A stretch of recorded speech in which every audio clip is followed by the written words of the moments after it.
My name is Suzy Stone. I live in Prairieville, and my connection to the group is I'm just a member. I've been a member for a short time.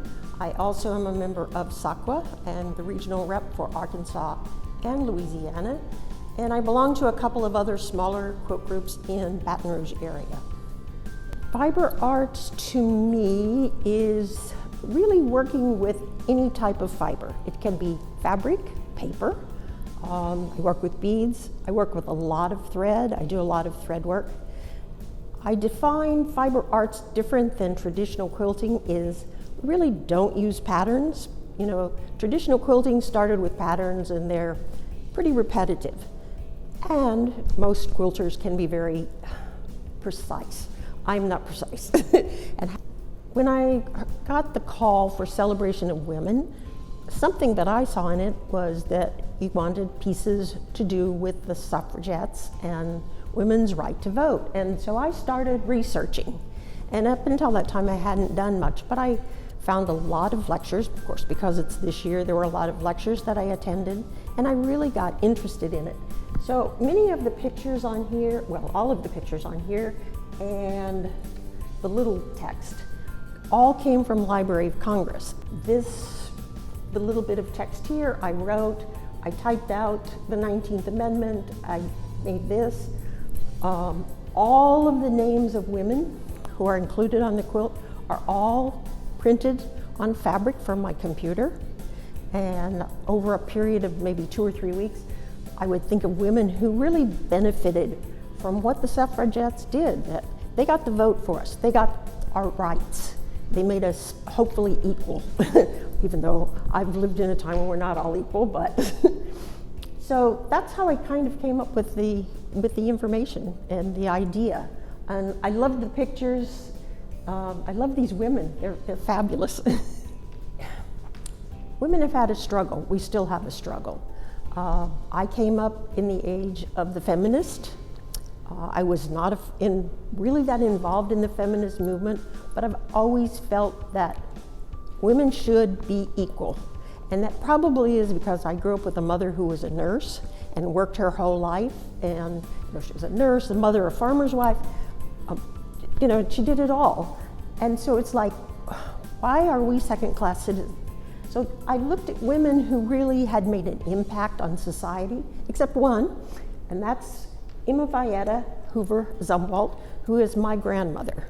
And my grandmother, in the probably early 1900s, crossed the plain from Illinois to Oklahoma in a covered wagon to settle it with my grandfather. And she was an icon for me. And I still, I love her stories.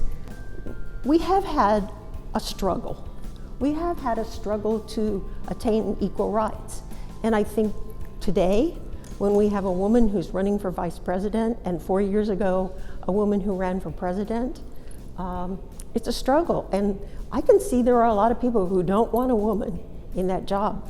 But I feel, this is my feeling, I feel that we women, we multitask. I think we might be better presidents than men because we are so used to multitasking. We're used to taking on 1,000 different things and somehow we get it done. Maybe not perfect, but we get it done.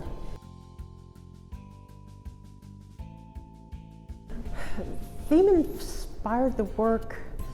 I believe part of it was my brother had gone to the museum in Michigan where the actual bus is from Montgomery, Alabama, and he talked about it and how impressed he was. And so I started looking into it, and I was only 12 years old when this happened, so I really didn't think too much about it. I probably didn't know much about it.